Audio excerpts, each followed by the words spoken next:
Eh bien salut à tous, c'est Cotro. Aujourd'hui on se retrouve pour une nouvelle vidéo. Je vais vous présenter mon nouveau PC que j'ai acheté récemment. Donc j'ai acheté bien évidemment pièce par pièce. Je vais vous les présenter aujourd'hui et normalement suivra une vidéo benchmark sur quelques jeux que je possède pour vous donner une idée des performances. Donc pour commencer, on va commencer avec le processeur. Donc Ryzen 7 3700X, je l'ai eu à ce prix-là. Il y a quelques mois. C'est un très bon processeur, donc comme vous le voyez, 8 coeurs 16 threads, 3,6 GHz. Je l'ai undervolté à 4,1 GHz et 1,1 volts, histoire d'être vraiment très stable et ne pas avoir de problème de température, puisque de base, je dis bien de base, j'avais le ventirad de base qui ne faisait pas forcément l'affaire pour ce que je faisais. Ensuite, on va passer sur la carte mère. Donc c'est une Asus ROG Strix B550A Gaming. Donc je suis passé chez Asus alors qu'avant j'étais chez MSI. J'ai pris celle-ci surtout parce que elle était blanche. Je voulais me faire une config blanche et noire. Donc comme vous le voyez, je la trouve assez jolie.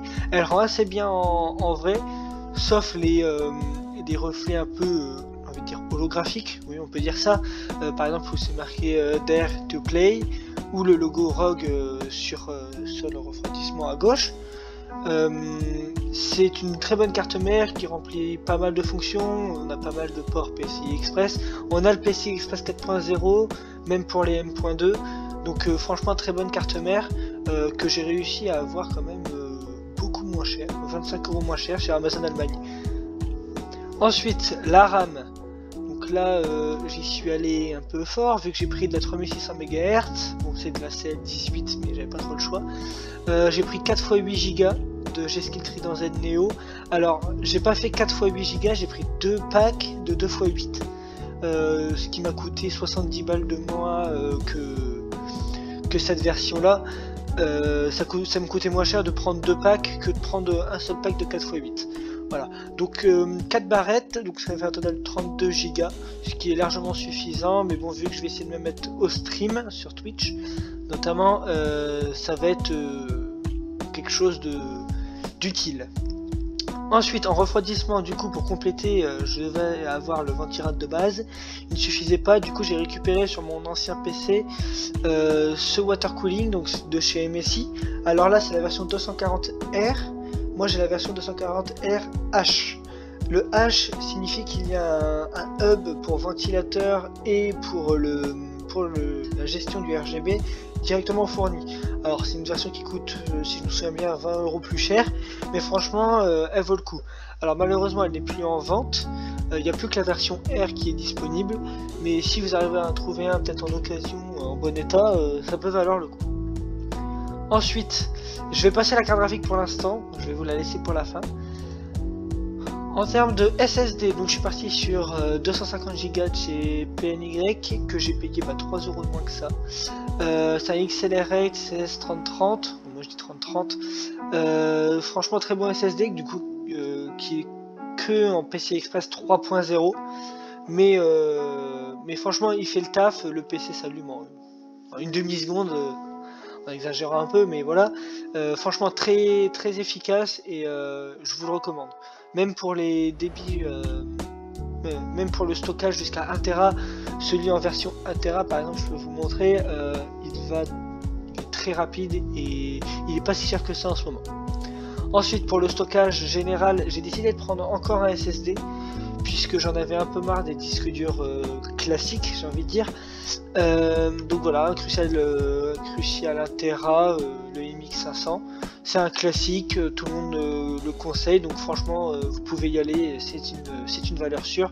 Bien évidemment je l'ai payé moins cher que ça parce qu'il est un petit peu cher quand même là. Ensuite, en termes de boîtier, donc là j'ai pris un boîtier que je repérais il y a quelques mois déjà. Certains aimeront, certains détesteront. Moi franchement je le trouve bien, je l'ai pris en blanc et noir comme je vous l'ai dit pour faire ma config, une config harmonieuse. Il est un petit peu cher, il est déjà descendu dans les 110 €. Je l'ai payé moins cher que ça, j'ai dû le payer 115, quelque chose comme ça, sur ces discounts. Mais franchement très bon boîtier. Problème, il faut juste faire gaffe avec votre RAM si vous décidez de mettre un water cooling en top, parce que ok il y a la place en largeur etc, mais en profondeur dans le boîtier ça va être compliqué avec les RAM. Par exemple mon water cooling MSI, j'ai pas pu le mettre en haut, il passait pas. Il passait pas malgré qu'il soit plus petit par exemple qu'un H100i de chez Corsair. En alimentation, je suis encore sur mon ancienne alimentation, donc c'est une Gigabyte B700H, donc 700 watts en 80 plus bronze. C'est une semi-modulaire. Alors je vous la conseille pas forcément puisque même après quelques mois, même pas, ouais, j'avais déjà des problèmes un peu de cliquetis au lancement, enfin au démarrage. Alors elle fait le taf, il n'y a aucun problème. Mais voilà, c'est une 80 plus bronze, donc pour ce genre de config c'est pas l'idéal.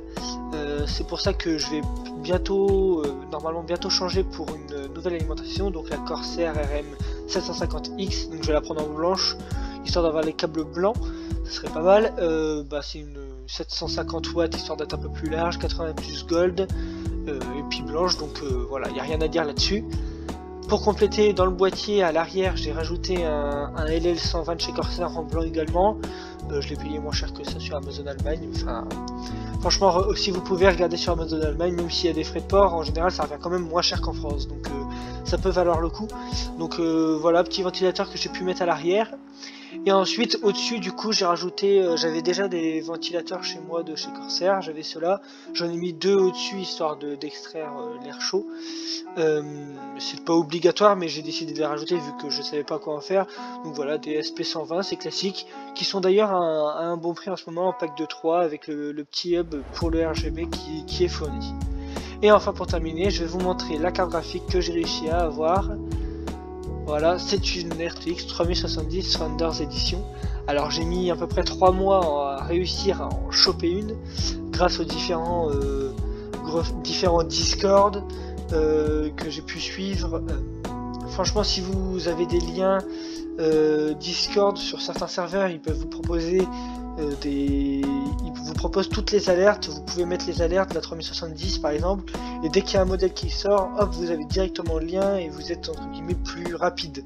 C'est la technique que j'ai faite et j'ai réussi à la choper sur le drop du 1er mars.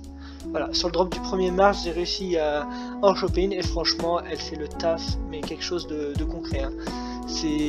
Franchement, elle est incroyable, surtout pour le prix, 519 €. Pour avoir une version custom, par exemple, je sais qu'il y a une version de chez Asus, la plus grande de chez ROG, en blanche, elle est vendue 1000 balles, même plus de 1000 balles. Donc franchement, si vous arrivez à choper cette carte graphique là, c'est juste fou. Après, je ne sais pas encore combien de temps est-ce que Nvidia va la produire, puisque les Founders Edition sont produites non seulement par Nvidia, mais sont également pas disponibles tout au long de la production de ces modèles là. Voilà, donc 3070 qui fait franchement le taf. Dommage qu'il n'y ait pas un petit éclairage sur le GeForce RTX, c'est l'un des seuls problèmes que je vois à cette carte. Enfin c'est pas un problème, c'est plutôt un détail. Et le connecteur au milieu qui franchement n'est pas si dérangeant que ça au final. Je pensais que ça aurait été plus dérangeant que ça, mais en vrai voilà, c'est pas si dérangeant que ça. Voilà, je vais vous laisser avec quelques plans du PC une fois monté, et puis vous me dites ce que vous en pensez en commentaire. Je vous mettrai également le détail du prix si vous voulez avoir la même config, tout ça sera dans la description. Je vous laisse également mes réseaux sociaux pour pouvoir me suivre. Bientôt normalement sur Twitch, sur une nouvelle chaîne Twitch que je vais essayer de lancer du coup avec ce PC que je vais pouvoir utiliser pour le stream et pour le gaming. Et voilà, sur ce, je vous dis à la prochaine. Salut!